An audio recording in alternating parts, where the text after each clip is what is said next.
अगर आज किसी से भी आप लोग पूछिए कि एंटरटेनमेंट का सबसे बड़ा सोर्स क्या है, तो आज हमारे पास में एंटरटेनमेंट के कई सारे सोर्सेज हैं।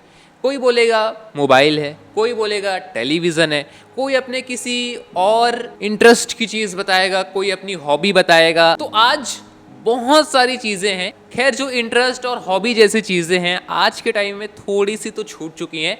आज डिजिटल डिवाइसेस बहुत सारे आ चुके हैं। मोबाइल पर इतनी सारी चीज़ें हैं कि आप पूरे दिन भी देखेंगे तो भी वो ख़त्म नहीं होंगे। लेकिन अगर आज से हम लोग चले 30 से 40 साल पीछे, तो उस टाइम इंटरटेनमेंट का केवल और केवल एकमात्र सोर्स था, वो था गाइज टेलीविज़न।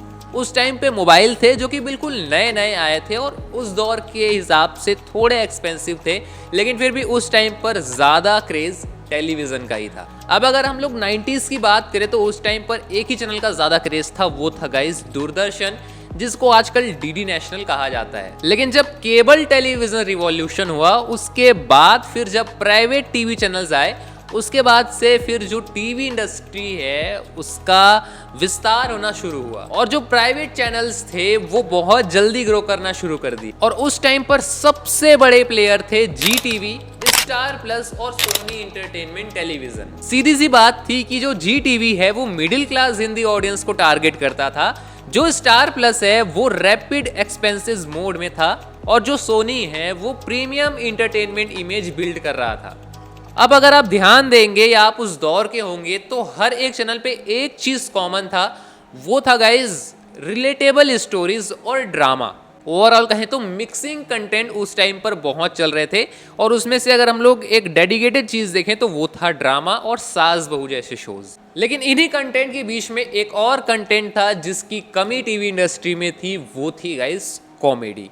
ऐसा नहीं है कि कॉमेडी उस टाइम पे बिल्ड नहीं हुआ था, लेकिन गाइज कॉमेडी उस टाइम पर कॉमेडी के लिए डेडिकेटेड कंटेंट कोई भी चैनल प्रोवाइड नहीं कर रहे थे। हालांकि 90s के ऑडियंस को उस टाइम के कुछ कॉमेडी शोज पता होंगे, जैसे हम पांच, देख भाई देख, श्रीमान श्रीमती और तू तू मैं जैसे शोज। लेकिन फिर भी कॉमेडी के लिए कोई डेडिकेटेड चैनल नहीं बना था और जो ड्रामा शोज थे, सास बहू टाइप के शोज थे, ये अपना दायरा दिन ब दिन बढ़ाते जा रहे थे और जो चैनल्स थे वो भी पॉपुलर होते चले जा रहे थे। अब इसी बीच में एंट्री होती है श्री अधिकारी ब्रदर्स की। अब श्री अधिकारी ब्रदर्स कौन है, इनके बारे में थोड़ा जान लेते हैं। श्री अधिकारी ब्रदर्स एक कंपनी थी जो कि टीवी इंडस्ट्री में ऑलरेडी टीवी कंटेंट प्रोवाइड करा रहे थे, यानी कि एक प्रोडक्शन हाउस की तरह थे। ये कंपनी दो भाइयों की थी, गौतम अधिकारी और मार्कंड अधिकारी।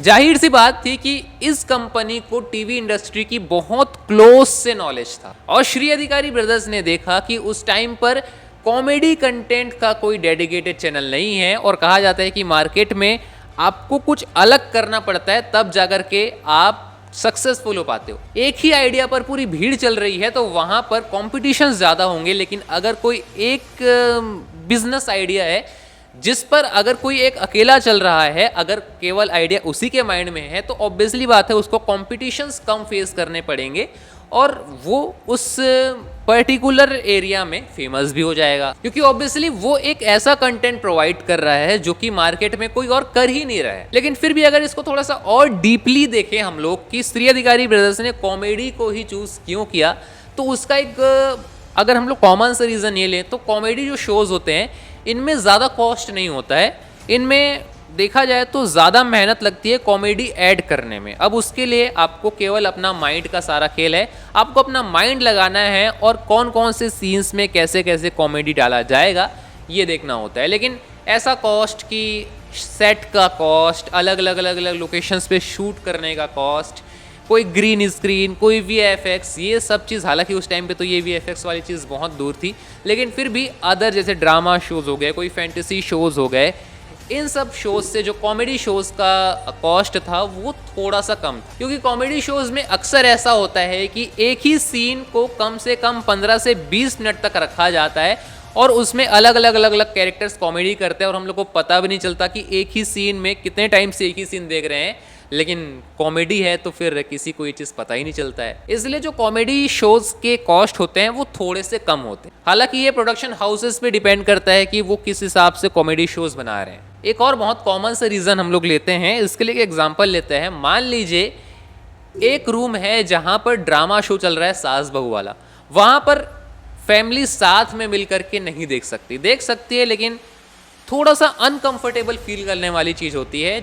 आप लोग इस चीज़ से एग्री करते हैं नहीं करते हैं, कमेंट सेक्शन में ज़रूर से बताइएगा। और उसमें थोड़ा सा नेगेटिविटी ज़्यादा होता है, लेकिन वहीं पर एक रूम है जहाँ पर कॉमेडी शो चल रहा है, कोई झिझकने वाली बात नहीं है, कोई अनकंफर्टेबल फील करने वाली बात नहीं है। जाइए, पूरा परिवार एक साथ देख सकता है कॉमेडी शो को। दैट्स वाई यहाँ पर श्री अधिकारी ब्रदर जैसे नए ब्रॉडकास्टर्स के लिए कॉमेडी कंटेंट चूज करना एक बेनिफिट वाला बात था। लो कॉस्ट है और कॉमेडी कंटेंट हर किसी को अच्छा लगता है। मार्केट में कॉमेडी कंटेंट की कमी थी, दैट्स वाई यहाँ पर श्री अधिकारी ब्रदर्स ने सोचा कि उनको कॉमेडी पर एक डेडिकेटेड चैनल बनाना चाहिए। इसीलिए 23 अप्रैल 1999 को श्री अधिकारी ब्रदर्स ने सब टीवी लॉन्च किया। सब टीवी यानी कि श्री अधिकारी ब्रदर्स टीवी।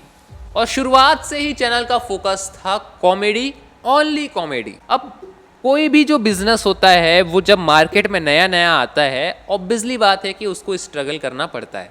ये आज की बात नहीं है, पहले भी यही चीज़ होती थी। अब आप लोग खुद इमेजिन करिए, सोचिए कि उस टाइम पर सब टीवी को किससे कंपटीशन होगा। तो सब टीवी को कंपटीशन था स्टार प्लस, जी टीवी और सोनी एंटरटेनमेंट टेलीविज़न से। अब इसमें क्या कंपटीशन वाली बात भैया, सब टीवी तो कॉमेडी शोज़ दिखा रहा है और जो स्टार प्लस है, जी टीवी है, सोनी एंटरटेनमेंट टेलीविज़न है, वो ड्रामा शोज़ और एंटरटेनमेंट पर फोकस कर रहे हैं। तो सब टीवी कॉमेडी शोज़ दिखा रहा है, पॉपुलर होना है। लेकिन उस टाइम पर एक कॉमन इशू ये था कि ऑडियंस का इंटरेस्ट, ऑडियंस का जो अटैचमेंट था वो ड्रामा शोज़ की ओर ज़्यादा लग गया था। इसलिए सब टीवी को स्टार्टिंग में यही स्ट्रगल करना पड़ा। और क्योंकि गाइस नया नया चैनल था, थोड़ा बहुत प्रमोशन इशू भी आई थिंक उस टाइम पे हुआ था। दैट्स वाई यहाँ पर सब टीवी को स्ट्रगल करना पड़ा, जो कि गाइस केवल सब टीवी के साथ ही नहीं है, बहुत रेयरली बिजनेस होते हैं जो तुरंत मार्केट में आए और उनको सक्सेस तुरंत मिल गया। लेकिन गाइस सब टीवी और बाकी काफ़ी सारे कॉमन बिजनेसेस होते हैं जिनको तुरंत से सक्सेस नहीं मिलता है। ऐसे में यहाँ पर अकॉर्डिंग टू सोर्सेस सब टीवी का पहला पॉपुलर शो बना यस बॉस। उस दौर में अगर सब टीवी की पहचान कोई शो था वो था यस बॉस। ये जो शो था वो 600 प्लस एपिसोड्स तक चला था। अब ये जो शो है वो इतना पॉपुलर उस टाइम पे क्यों हुआ और कैसे इसने वर्क किया, तो ये ऑफिस कॉमेडी को दिखाता था, मिडिल क्लास स्ट्रगल को दिखाता था। कास्ट की बात की जाए तो राकेश बेदी, आसिफ शेख, कविता कपूर जैसे स्ट्रॉन्ग स्टार कास्ट के साथ ये शो आया था। दैट्स वाई यहाँ पर इस शो को पसंद किया गया। अब यहाँ से धीरे धीरे सब टीवी को थोड़ी सी पहचान मिलनी शुरू हुई, थोड़ी सी, ज्यादा नहीं, थोड़ी सी। अब यहाँ पर एक और गेम चेंजर शो आया जिसका नाम था ऑफिस। अब ये जो शो था वो केवल कॉमेडी शो नहीं था, बल्कि जो सोशल इश्यूज हुआ करते थे, जो रियल प्रॉब्लम हुआ करते थे, वो ये बताता था। जैसे करप्शन के बारे में, गवर्नमेंट जो ऑफिस होते हैं उनके बारे में, और इन सब टॉपिक्स को कॉमेडी के थ्रू दिखाया गया।